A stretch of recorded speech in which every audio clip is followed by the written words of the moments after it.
नमस्कार दोस्तों, स्वागत है आप सभी का आपके अपनी YouTube channel online study with DK में। आज हम आपके लिए लेकर आए हैं बाल विकास एवं शिक्षा शास्त्र संबंधित 100 अति महत्वपूर्ण प्रश्न। जी हाँ दोस्तों, ये क्वेश्चन आपको आप जिस टाइट एग्जाम की तैयारी में लगे हुए हैं उसके लिए निश्चित ही उपयोगी साबित होंगे। तो चलिए और बढ़ते हैं आज के हमारे बाल विकास शिक्षा शास्त्र के 100 अति महत्वपूर्ण प्रश्नों की ओर। तो यहाँ पर क्वेश्चन आपको वन लाइनर मिलेंगे क्योंकि 100 क्वेश्चन में काफ़ी समय लगता है।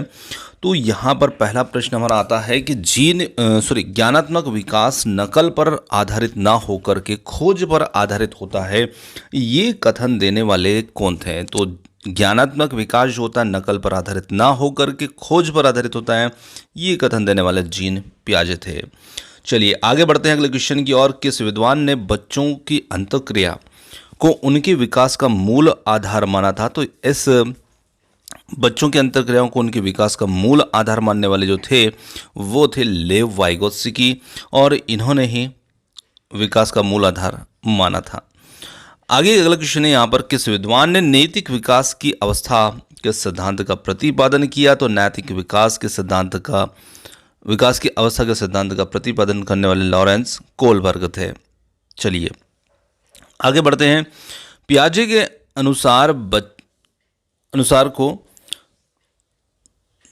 को बच्चा किस अवस्था में अपने परिवेश की वस्तुओं को पहचानने एवं विभेद करने लगता है?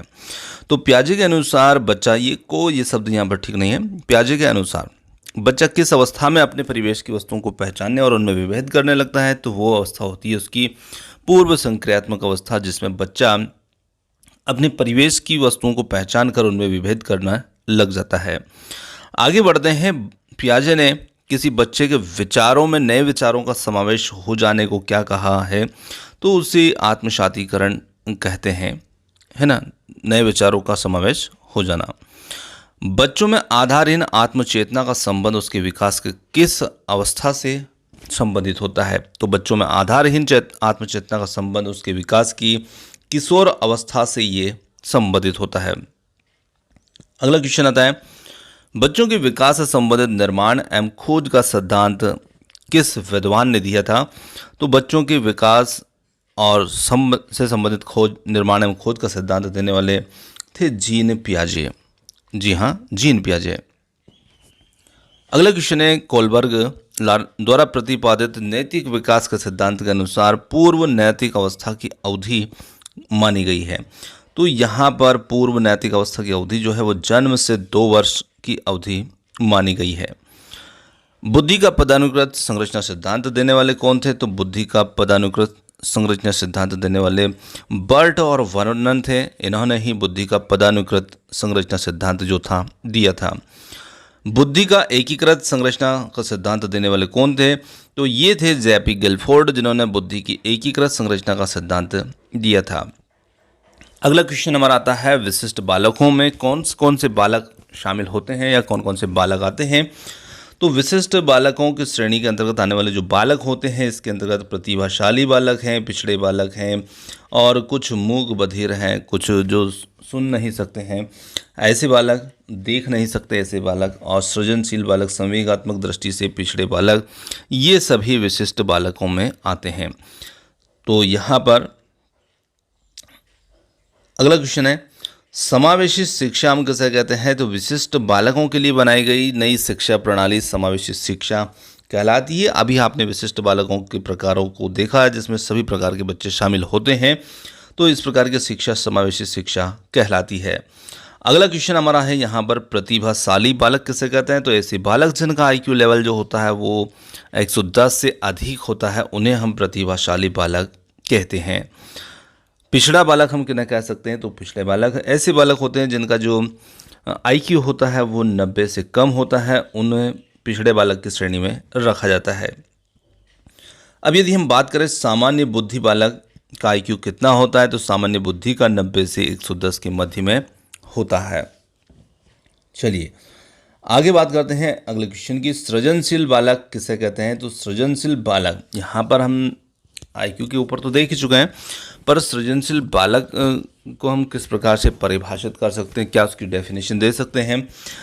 है ना। तो सृजनशील बालक क्या होते हैं? ऐसे बालक होते हैं जिनमें कुछ नया करने की क्षमताएं होती है और जो नए नए आविष्कार या अनुसंधान करने की क्षमता रखते हैं। तो ऐसे बालक जो होते हैं सृजनशील बालक कहलाते हैं। आगे बढ़ते हैं, सृजनशील बालकों का आईक्यू लेवल कितना होता है? तो इन बालकों का आईक्यू लेवल जो होता है 120 से अधिक होता है, तब इन्हें सृजनशील श्रेणी में रखा गया है। अगला क्वेश्चन हमारा है, वंचित बालक हम किसे कह सकते हैं? तो वंचित बालक ऐसे बालक होते हैं जिन्हें शिक्षा के उच्चतम अवसर प्राप्त नहीं होते हैं। मतलब जो शिक्षा प्राप्त करने से चूक हो जाते हैं या उन्हें कोई ऐसा अवसर प्राप्त नहीं हो पाया, उन्हें हम वंचित बालक कहेंगे। या अवसर मिला हो पर वो किसी कारणवश नहीं पढ़ पाए हों, तो ये वंचित बालक हैं। लेकिन वे पढ़ने की क्षमता रखते थे लेकिन वे शिक्षा से वंचित हो गए। तो जैसे आदिवासी क्षेत्र के बच्चे हैं, कुछ काम करने वाले के बच्चे हैं, मजदूर के बच्चे हैं, तो इस प्रकार से ये बच्चे वंचित बच्चों की श्रेणी के अंतर्गत आते हैं। अगला क्वेश्चन है, बालक कौन होता है? तो बाल अपराधी हम किसे कह सकते हैं? तो देखिए, बाल अपराधी ऐसे बालक होते हैं जो समाज के मान्य अधिनियमों का उल्लंघन करते हैं, बाल अपराध बालक कहे जाते हैं। अब इसमें समाज के मान्य अधिनियम मतलब कि जैसे कि एक सामाजिक तौर पर हमें किस प्रकार से रहना चाहिए, और जो इन सामाजिक नियमों को लांघता है या उनके विपरीत जाता है, तो ऐसे बालक को हम बाल अपराधी की श्रेणी में रखते हैं, जिसमें चोरी करना, हिंसा करना, है ना, कुछ कुकृत्य करना, ऐसी घटनाएं सभी इसमें शामिल होती है। अगला क्वेश्चन है, बाल अपराधियों के प्रकार बताइए। तो बाल अपराधियों के प्रकार जैसे कि चोरी करने वाले बालक हैं, इसी के साथ साथ स्कूल का फर्नीचर तोड़ने वाले बालक हैं, स्कूल में मारपीट हिंसा करने वाले बालक, स्कूल के रिपोर्ट कार्ड में छेड़छाड़ करने वाले बालक हैं, ये सभी इसके अंतर्गत आते हैं। प्रायः बालक चलना किस वर्ष में सीख लेता है? तो लगभग बालक जो होता है 1-1.5 वर्ष के अंतर्गत बालक चलना सीख लेता है। अगला क्वेश्चन आता है, शैक्षिक दृष्टि से बाल विकास की अवस्थाएं होती है। तो शिक्षा की दृष्टि से हम देखते हैं तो किशोर अवस्था, बाल्यावस्था, शैशवावस्था, ये बाल विकास की अवस्थाएं होती है। पर इन्हीं अवस्थाओं को कभी कभी हम देखते हैं कि कुछ और उप अवस्थाओं में बांट दिया जाता है। जैसे कि बाल्यावस्था है तो इसे पूर्व बाल्यावस्था, उत्तर बाल्यावस्था, मध्य बाल्यावस्था, इस प्रकार से छोटे छोटे और उप भागों में बांट दिया जाता है। उसी प्रकार से शैशवावस्था को बांट दिया जाता है, किशोर अवस्था को बांट दिया जाता है। पर मुख्य रूप से हम देखें तो ये 3 अवस्थाएं ही हमें देखने को मिलती है और इनकी जो छोटी छोटी उप अवस्थाएं भी शामिल इनमें हो जाती है। चलिए अगले क्वेश्चन की ओर जाते हैं। अगला क्वेश्चन है, बालक में सर्वप्रथम भय, क्रोध तथा प्रेम के संवेग विकसित होते हैं, ये कथन किसने दिया था? तो बालक में सर्वप्रथम भय, क्रोध, प्रेम के संवेग विकसित होते हैं, ये कथन देने वाले थे वाटसन। चलिए अगला क्वेश्चन है, प्रथम बाल निर्देशन केंद्र किसके द्वारा खोला गया? तो प्रथम बाल निर्देशन केंद्र था विलियम हैली के द्वारा खोला गया था। अगला क्वेश्चन आता है, किसकी क्रियाशीलता का संबंध मनुष्य की पाचन क्रिया से भी होता है? तो ये ग्रंथि से संबंधित प्रश्न है। तो यहाँ पर जैसे बाल विकास के अंदर हम देखते हैं कभी कभी ग्रंथियों से संबंधित प्रश्न आ जाते हैं, तो उसी प्रकार से ये एक प्रश्न है कि किसकी क्रियाशीलता का संबंध मनुष्य के पाचन क्रिया से भी होता है। तो यहाँ पर लिखा है अभिवृक्क ग्रंथि, तो ये अभिवृक्क नहीं, ये अधिवृक्क होगा, ठीक है। तो ये अधिवृक्क, और अधिवृक्क जो ग्रंथि होती है, ये ग्रंथि को थोड़ा सा आप ध्यान रखिएगा, जिसे हम एड्रिनल ग्लैंड्स भी बोलते हैं, है ना। अधिवृक्क ग्रंथि जो हमारी किडनी के ऊपर होती है, और ये ग्रंथि जो होती है एक एड्रिनलिन हार्मोन्स जो होता है उस हार्मोन्स का स्त्राव करती है, और उस हार्मोन्स के अनुसार हमारा जो व्यवहार होता है वो भी परिवर्तित होता है ना। तो इसलिए इस ग्रंथि को महत्व दिया जाता है बाल विकास के अंदर, क्योंकि हम बाल विकास में व्यवहारों का अध्ययन करते हैं, पर इस ग्रंथि का और भी हार्मोन्स होते हैं जो कहीं ना कहीं हमारी कुछ पाचन क्रियाओं से भी संबंधित होते हैं, क्योंकि ये जब हमारे व्यवहार को बदल सकता है तो हमारी जो शारीरिक क्रियाएं होती हैं उनको भी बदल सकता है। कभी कभी संकट के समय भी ये हार्मोन्स जो होता है रिलीज होता है, और हम संकट से या तो बच जाते हैं या संकट में घिर जाते हैं। तो उससे किस प्रकार से निपटना है, इस हार्मोन्स को संकटकालीन हार्मोन्स के नाम से भी जाना जाता है, एड्रिनलिन हार्मोन्स को, है ना। तो ये ग्रंथि इसलिए काफ़ी महत्वपूर्ण ग्रंथि होती है हमारे शरीर की। जैसे संकट होता है और संकट के समय हम कोई रास्ता ना दिखे तो वहाँ से भाग जाते हैं, तो ये इस हार्मोन्स का ही प्रभाव होता है। तो काफ़ी महत्वपूर्ण प्रभाव इस ग्रंथि का और इसके हार्मोन्स का हमारे शरीर पर पड़ता है, जो हमारे बिहेवियर को भी चेंज कर सकता है, एक पल में बदल सकता है। चलिए आगे बढ़ते हैं अगले क्वेश्चन की ओर। वातावरण वह बाहरी शक्ति है जो हमें प्रभावित करती है, किसने कहा था? तो वातावरण वो बाहरी शक्ति जो हमें प्रभावित करती है, ये कथन देने वाले थे रास, जिन्होंने ऐसा कहा था। अगला क्वेश्चन हमारा आता है, अल्फ्रेड बुद्धि परीक्षण निर्माण के जन्मदाता है। तो अल्फ्रेड बिने जो है, इन्हें बुद्धि परीक्षण निर्माण के जन्मदाता माना जाता है। अगला क्वेश्चन है, ब्रिजेस के अनुसार उत्तेजना भाग है। तो उत्तेजना जो है ये संवेगात्मक विकास का ही एक भाग होता है, उत्तेजना। अगला क्वेश्चन है, तर्क जिज्ञासा तथा निरीक्षण की शक्ति का विकास रिक्त स्थान की आयु पर हो जाता है बच्चों के अंदर। तो ये लगभग 11 वर्ष की आयु में हो जाता है। निम्न में से कौन सा वंशानुक्रम का नियम नहीं है? तो यहाँ पर प्रश्न जो है 4 विकल्प होते, तो हम उसको क्लियर कर लेते हैं कि भाई इसमें से ये होगा या नहीं होगा। जैसे कहीं पर समानता का नियम आ जाता है ना, विभिन्नता का नियम है, प्रत्यागमन का नियम है, तो एक अभिप्रेरणा आ गया मान लीजिए वहाँ पर। तो बाकी वंशानुक्रम के अंतर्गत जैसे कि समानता, माता पिता के संतान बच्चों के समान ही होती है, तो उससे हम कह जाते हैं कि ये समानता के नियम के अनुसार है। जब संतान माता पिता से भिन्न पैदा हो जाती है, तब कहते हैं कि ये विभिन्नता का नियम है, प्रत्यागमन का नियम है। तो इस प्रकार से ये सारे जो नियम आते हैं ये वंशानुक्रम से संबंधित नियम के अंतर्गत आते हैं। और अभिप्रेरणा एक ऐसा है कि ये हमें हमारे वातावरण में हमें कहीं पर किसी व्यक्ति से, किसी कारक से मिलती है, तो इसलिए ये वंशानुक्रम से रिलेटेड नहीं होती है अभिप्रेरणा। चलिए आगे बात करते हैं, एक कारक सिद्धांत को और किस नाम से जाना जाता है? तो एक कारक सिद्धांत को राजकीय सिद्धांत के नाम से भी जाना जाता है, जो बुद्धि का एक कारक सिद्धांत है। आगे बात करते हैं, बुद्धि का सबसे पुराना सिद्धांत कौन सा है? तो बुद्धि का सबसे पुराना सिद्धांत भी एक कारक सिद्धांत ही है। आगे बढ़ते हैं अगले क्वेश्चन की और, बुद्धि का द्विकारक सिद्धांत देने वाले कौन थे? तो ये स्पीयरमैन थे, जिन्होंने ये कारक दिया था। स्पीयरमैन कहाँ के निवासी थे? तो ये लंदन के निवासी थे। आगे बढ़ जाते हैं अगले क्वेश्चन की और, स्पीयरमैन पहले किस विषय के प्रोफेसर थे? तो स्पीयरमैन पहले सांख्यिकी विषय के प्रोफेसर थे, बाद में इन्होंने मनोविज्ञान के प्रोफेसर बने और यहाँ पर बुद्धि के कारक से संबंधित सिद्धांत इन्होंने दिए। स्पीयरमैन ने बुद्धि का संबंध किससे बताया है? तो स्पीयरमैन ने बुद्धि का संबंध बताया है चिंतन से। तो यहाँ पर हम कह सकते हैं कि चिंतन से इन्होंने बुद्धि का संबंध बताया है। अगला क्वेश्चन है हमारा यहाँ पर, बालकों के भाषाई विकास का क्रम क्या होगा? तो बालकों के भाषाई विकास का क्रम मतलब बालक भाषा जैसे सीखता है तो वो सबसे पहले किस क्रम में शुरू होता है? तो जैसे हम देखते हैं बच्चा शेष अवस्था में होता है तो पहले वो रोना, रुदन, क्रदन आदि करता है, फिर कुछ बबलाना, कुछ अपने होठों से कुछ आवाज़ें निकालना, मुंह से कुछ आवाज़ों को निकालना, फिर हाव भाव भी वो प्रकट करता है। और ऐसे करते करते बालक जो होता है भाषाई विकास के क्रम में आगे बढ़ता रहता है और धीरे धीरे वो सीखने लगता है। तो ये जो सभी अवस्थाएं दे रखी है यहाँ पर जो दे रखे हैं ये शेष अवस्था से संबंधित है, क्योंकि बच्चा बोलना कहाँ से शुरू करता है वो सारी घटना को यहाँ पर क्रम में बताया गया है। आगे बात करते हैं, बालक किस उम्र में वाक्यों के द्वारा अपनी बात कह पाते हैं? तो बालक लगभग 5 वर्ष की उम्र में हो जाते हैं तो वो वाक्यों के रूप में अपनी बात कह सकते हैं। बालक सबसे पहले क्या बोलता है? तो बालक सबसे पहले व्यंजन में सबसे पहले माँ शब्द को वो बोलता है।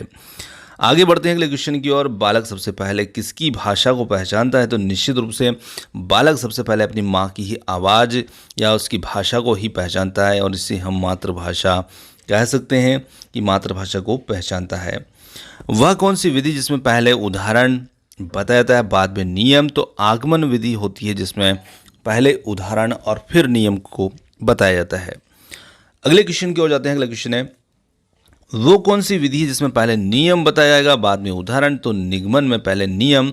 तो नियम को ध्यान रखिए, नियम पहले आ रहा है, नी से निगमन, आ से उदाहरण और आगमन। तो इस प्रकार से आप थोड़ा सा हिंट लेकर के इसको याद रख सकते हैं, क्योंकि हम इसमें कंफ्यूज हो जाते हैं कई बार कि भाई किस में क्या है, और दोनों में एक जैसा है, बस एक में नियम पहले एक में उदाहरण पहले है ना। तो आगे उदाहरण आगमन, ठीक है ना, जिसमें पहले नियम तो निगमन।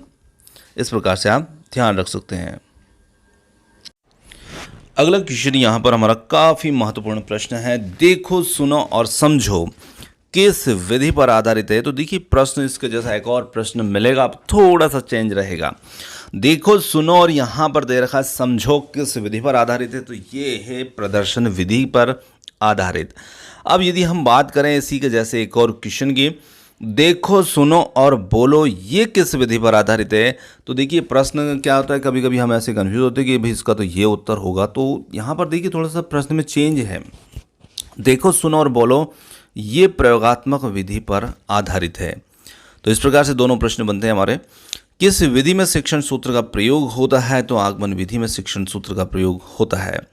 करके सीखने पर कौन सी विधि काम करती है, तो प्रयोगशाला विधि जो होती है करके सीखने पर काम करती है।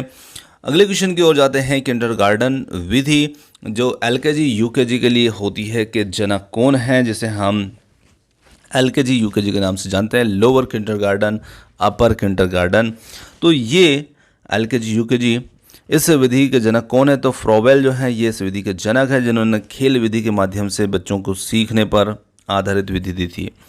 अगला क्वेश्चन है मॉन्टेसरी शिक्षा प्रणाली के जनक कौन है, तो डॉक्टर मरिया मॉन्टेसरी जो इटली के हैं, ये विधि ज्ञानेंद्रियों के प्रशिक्षण पर बल देती है और इनकी जो विधि है मॉन्टेसरी विधि के नाम से जानी जाती है। इसी प्रकार से खेल पद्धति होती है जिसे हेनरी कुक, कॉल्डवेल कुक के नाम से इसके जनक हैं और ये खेल पद्धति कहलाती है। इसी प्रकार से डाल्टन पद्धति, जो प्रश्न आपके लिए काफ़ी महत्वपूर्ण बनते हैं वही सब क्वेश्चन हम इसमें शामिल करते हैं। डाल्टन पद्धति के जनक जो हैं कुमारी हेलन पार्कहर्स्ट हैं। आगे बढ़ते हैं अगले क्वेश्चन की ओर। स्कीमा सिद्धांत के जनक कौन है, बहुत महत्वपूर्ण प्रश्न है ये।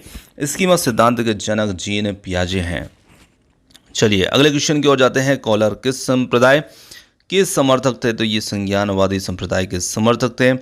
आगे बढ़ जाते हैं अगले क्वेश्चन की ओर। वो कौन सी अवस्था जब बच्चा तार्किक रूप से वस्तु घटनाओं के विषय में चिंतन प्रारंभ करेगा, तो हम उत्तर यहाँ पर कह सकते हैं कि वो मूर्त संक्रियात्मक अवस्था जो कि 7 से 11 वर्ष की आयु के होती है। अगले क्वेश्चन की ओर जाते हैं। अगला क्वेश्चन है वो कौन सी जगह है जहाँ पर बच्चे के संज्ञानात्मक विकास को सबसे बेहतर तरीके से परिभाषित किया जा सकता है। विद्यालय में, कक्षा में इसे परिभाषित किया जा सकता है। बच्चे दुनिया के बारे में अपनी समझ का सृजन करते हैं, इसका श्रेय किस विद्वान को जाता है, तो इसका श्रेय भी जाएगा जीन पियाजे को, जिन्होंने कहा है कि बच्चे दुनिया के बारे में अपनी समझ का सृजन करते हैं। आकलन को उपयोगी और रोचक प्रक्रिया बनाने के लिए हमें किसके प्रति सचेत रहना चाहिए, तो आकलन को उपयोगी और रोचक प्रक्रिया बनाने के लिए हमारे शैक्षिक और सहशैक्षिक क्षेत्रों में विद्यार्थी के सीखने के बारे में जानकारी प्राप्त करने के लिए विविध तरीकों का प्रयोग हमें करना चाहिए और इन सभी के प्रति हमें सचेत होना चाहिए। आगे बढ़ जाते हैं अगले क्वेश्चन की ओर। शिशु अपने संसार के बारे में अधिकांश बातें खेल के माध्यम से सीखता है, ये किस विद्वान ने कहा था, तो ये कथन स्ट्रैग ने दिया था। विकास कभी ना समाप्त होने वाली प्रक्रिया है, ये विचार किससे संबंधित है, तो निश्चित रूप से विकास कभी ना समाप्त होने वाली प्रक्रिया मतलब कंटिन्यू चलने वाली, निरंतर चलने वाली, तो ये सिद्धांत भी बन जाता है निरंतरता का सिद्धांत से संबंधित। बच्चे के बौद्धिक विकास की 4 विशिष्ट अवस्थाओं की पहचान किसके द्वारा की गई थी, तो इस पहचान को करने वाले थे जीन पियाजे, जिन्होंने बालक की विशिष्ट अवस्थाओं की पहचान की थी। परिवार एक साधन है, तो परिवार जो है एक अनौपचारिक शिक्षा का साधन होता है परिवार। आगे बढ़ते हैं अगले क्वेश्चन की ओर। मनोसामाजिक विकास का सिद्धांत किसने दिया था, तो सिद्धांत को देने वाले थे एरिक्सन। और समायोजन की अवस्था कौन सी अवस्था होती है, तो शैशव अवस्था। देखिए शैशव अवस्था को यहाँ पर समायोजन की अवस्था कहा है। कभी कभी कहीं पर हमें किशोर अवस्था मिल जाती है, क्योंकि भाई वहाँ पर बच्चा समायोजित होता है अपनी वयस्क अवस्थाओं या लोगों के साथ, समाज के साथ में। पर हमें ये प्रश्न को समझना है कि समायोजन की अवस्था कौन सी होती है। तो जैसे बच्चा जन्म लेता है, तो जन्म लेने के बाद बच्चा क्या करता है, अपने परिवेश के साथ में, है ना, अपने घर के सदस्यों के साथ में, अपने वातावरण के साथ में सबसे पहले बच्चा शिशु अवस्था में ही समायोजित होता है। तो इसलिए ये प्रश्न का उत्तर यहाँ पर आपको देखने को मिलेगा शैशव अवस्था को, है ना। तो जन्म के 1 माह में बच्चा पूरी तरह से समायोजित अपने वातावरण में हो जाता है। तो इस प्रकार से ये वो अवस्था है। अगला क्वेश्चन हमें मिलता है यहाँ पर। वर्तमान में विद्यालय जाने की जो उम्र होती है वो कितने वर्ष की होती है, तो 3 वर्ष की होती है। अब देखिए वर्तमान में विद्यालय जाने की उम्र, तो यदि वहाँ पर एलकेजी यूकेजी यानी कि किंडरगार्टन है तो वो 3 वर्ष में जा सकता है, नहीं तो वो आंगनबाड़ी में जाएगा, है ना। और गवर्नमेंट स्कूल जो होते हैं वहाँ पर बच्चा 5 वर्ष में जाता है ना, क्योंकि उनके पहले की क्लासें आंगनबाड़ी के अंदर लगती है। पर हम देखते हैं प्राइवेट स्कूल जहाँ होते हैं तो वहाँ पर LKG UKG क्लास होती है, तो वहाँ बच्चों को 3 वर्ष की आयु के बाद में वहाँ पर भर्ती करा दिया जाता है, वहाँ पर हो जाता है। तो सबकी अपनी अपनी कंडीशन है, मतलब गवर्नमेंट स्कूल के अंदर 5 वर्ष है, प्राइवेट के अंदर 3 वर्ष है, आंगनबाड़ी के अंदर भी वो 3 वर्ष के बाद में पहुँचता है। तो इस प्रकार से हम कह सकते हैं। चलिए आगे बढ़ते हैं। औपचारिक शिक्षा के प्रारंभ होने की उम्र कितनी है? तो ये लगभग 5 वर्ष से बाद या 6 वर्ष की आयु लगभग की उम्र जो होती है ये होती जो कि स्कूलों के अंदर दी जाती है। औपचारिक शिक्षा हम किसे कहते हैं? तो स्कूलों में दी जाने वाली शिक्षा होती है उसी को हम कहते हैं औपचारिक शिक्षा। अनौपचारिक शिक्षा किसे कहेंगे? तो अनौपचारिक शिक्षा जो होती है, जो आंगनबाड़ी में दी जाने वाली, घर में दी जाने वाली शिक्षा होती है, उसे अनौपचारिक शिक्षा कहते हैं। समाजीकरण की प्रक्रिया कब तक चलती है? तो निश्चित रूप से जब तक हम जीवित होते हैं तब तक ही चलती है, मतलब जीवन भर ही चलती है, क्योंकि जीवन भर हम समाज से कुछ ना कुछ सीखते ही रहते हैं। बालक कितने माह में अपनी माता को पहचानने लगता है? तो बालक 3 माह में लगभग अपनी माता को पहचानने लग जाता है। सर्म की अवस्था कौन सी अवस्था को कहा गया है? तो शैशव अवस्था को सर्म की अवस्था भी कहा गया है। आपस में झगड़े की भावना की कौन सी अवस्था होती है? तो बाल्य अवस्था जो होती है, यहाँ पर आपस में झगड़े की भावना बच्चों के अंदर होती है। इसी के साथ में शिशु के मस्तिष्क का वजन कितना होता है? तो 350 ग्राम शिशु के मस्तिष्क का वजन होता है। एक वयस्क व्यक्ति के मनुष्य मस्तिष्क की बात करें तो ये लगभग 1400 ग्राम का होता है। 2 बार आने वाले दांतों की संख्या कितनी होती है? तो 2 बार आने वाले दांतों की संख्या जो होती है वो होती है 32। यहाँ पर दूध के दांतों की संख्या दे दी है, ठीक है ना। तो 2 बार आने वाले दांत, तो देखिए 2 बार आने वाले से मतलब क्या होगा कि दांत जो होते हैं हमारे, एक तो अस्थाई होते हैं और एक होते हैं स्थाई, ठीक है। तो अस्थाई दांत जो होते हैं जिन्हें हम दूध के दांत कहते हैं, जो गिर जाते हैं, और इनकी संख्या होती है 20। और जो हमारे स्थाई दांत होते हैं ये, इनकी संख्या होती है 32, ठीक है ना, जो दूसरी बार में आते हैं। तो यहाँ पर प्रश्न में तो वही दे रखा था कि 2 बार आने वाले दांतों की संख्या है, तो ये गलत है, ये दूध के दांतों की संख्या इसमें देती थी, ठीक है। चलिए आगे बढ़ जाते हैं अगले क्वेश्चन की ओर। मनुष्य एक सामाजिक प्राणी है, और ये कथन किसका है? तो ये कथन दिया है अरस्तु ने। अगले क्वेश्चन की ओर जाते हैं। बालक में समाजीकरण का प्रारंभ जो होता है किस अवस्था में होता है? तो बालक में समाजीकरण का प्रारंभ मतलब शुरुआत कहाँ से हो जाती है? तो बच्चे में तो शैशव अवस्था में ही उस चीज़ की शुरुआत हो जाती है। बालक का समाजीकरण किस अवस्था में पूर्ण हो जाता है? तो देखिए समाजीकरण की प्रक्रिया तो जीवन पर्यंत चलती है, पर कुछ हद तक हम देखते हैं बच्चा जब अपने विकास की अवस्था में होता है तो लगभग उसका समाजीकरण जो होता है पूर्ण हो जाता है। फिर जीवन पर्यंत तो जो चलेगा वो चलेगा ही सही, पर किशोर अवस्था तक वो लगभग सामाजिककरण के बहुत कुछ चीज़ों को वो सीख जाता है। तो यहाँ पर किशोर अवस्था इसलिए उत्तर दिया है।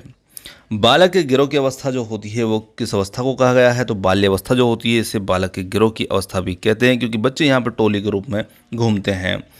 बालक में नकारात्मक सोच किस अवस्था में उत्पन्न होती है? तो बालक में नकारात्मक सोच जो होती है वो किशोर अवस्था में उत्पन्न होने लगती है। सामाजिक अधिगम का सिद्धांत किसने दिया था? तो बैंडुरा और बाल्टर ने ये सिद्धांत दिया था। अगला क्वेश्चन है, मनोसामाजिक विकास का सिद्धांत किसने दिया था? तो मनोसामाजिक विकास का सिद्धांत देने वाले थे एरिक्सन। वर्तमान में विद्यालय जाने की उम्र, तो ये हम क्वेश्चन देख चुके हैं, 6 वर्ष भी है, 3 वर्ष भी है ना। तो LKG UKG के लिए 3 वर्ष, और ये तो औपचारिक शिक्षा प्रारंभ होने की उम्र ये 6 वर्ष।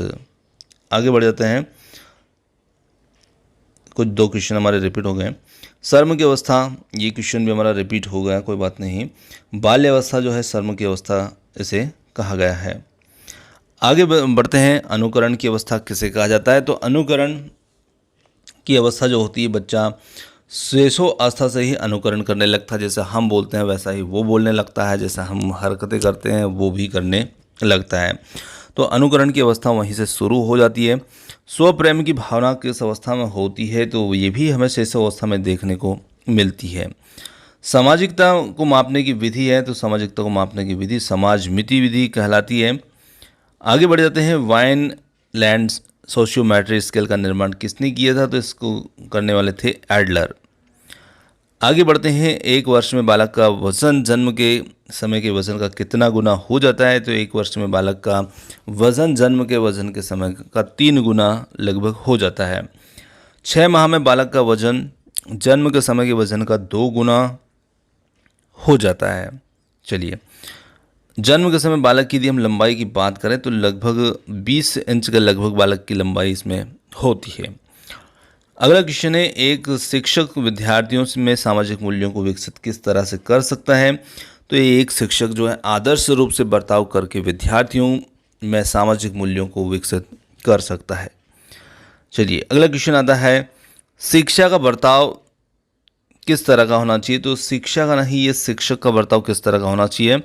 तो शिक्षक का जो बर्ताव है वो आदर्शवादी होना चाहिए। ठीक है, शिक्षक का बर्ताव आदर्शवादी होना चाहिए। किस अवस्था में बच्चे अपने समकक्षी वर्ग के सक्रिय सदस्य बनते हैं? तो किशोर अवस्था के अंदर बच्चे अपने समकक्षी वर्ग के सक्रिय सदस्य बनते हैं।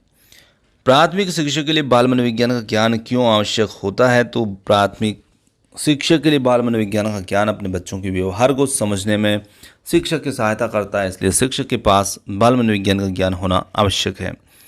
बुनियादी स्तर पर मातृभाषा में शिक्षा देना क्यों बेहतर होता है? तो बुनियादी स्तर पर मातृभाषा में शिक्षा देने से प्राकृतिक वातावरण में बच्चों को सीखने में सहायता मिलती है, मदद मिलती है, इसलिए बुनियादी स्तर पर उन्हें मातृभाषा में ही शिक्षा देना बेहतर होता है। खिलौनों की आयु किस अवस्था को कहा जाता है? तो पूर्व बाल्यावस्था होती है, इसे खिलौनों की आयु कहा जाता है। जिन इच्छाओं की पूर्ति नहीं होती उनका भंडार ग्रह कौन सा होता है? जैसे हमारे अंदर इद इदम पर अहम होता है तो उन्हीं से संबंधित है ये, तो इदम में उनका भंडार होता है।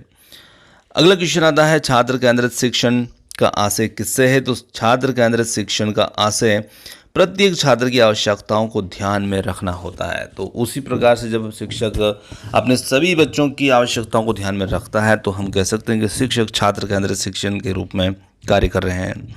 आगे बढ़ते हैं अगले क्वेश्चन की ओर। शिक्षा की खेल विधि का क्या अर्थ होता है? तो यहाँ पर खेल क्रियाओं के द्वारा शिक्षा जब दी जाती है तो उसे हम शिक्षा की खेल विधि कह सकते हैं। प्रयोजनवाद ने किसे जन्म दिया या प्रयोजनवाद ने किसे जन्म दिया? तो प्रोजेक्ट पद्धति जिसे हम कहते हैं प्रयोजन विधि, उसे जन्म दिया प्रयोजनवाद ने। चलिए, और डाल्टन पद्धति के जनक हैं, तो डाल्टन पद्धति के जनक हम देख चुके हैं, ये भी लास्ट का क्वेश्चन था, ये भी हमारा रिपीट हो गया। डाल्टन पद्धति के जनक वही कुमारी हेलन पार्कहर्स्ट हैं। तो इस प्रकार से यहाँ पर आज के जो हमारे क्वेश्चन थे ये समाप्त हो जाते हैं। और क्वेश्चन आपको कैसे लगे कमेंट्स करके ज़रूर बताइएगा, और वीडियो पसंद आया तो वीडियो को लाइक, शेयर और चैनल को सब्सक्राइब करना मत भूलिएगा। और आपने जो हमें समय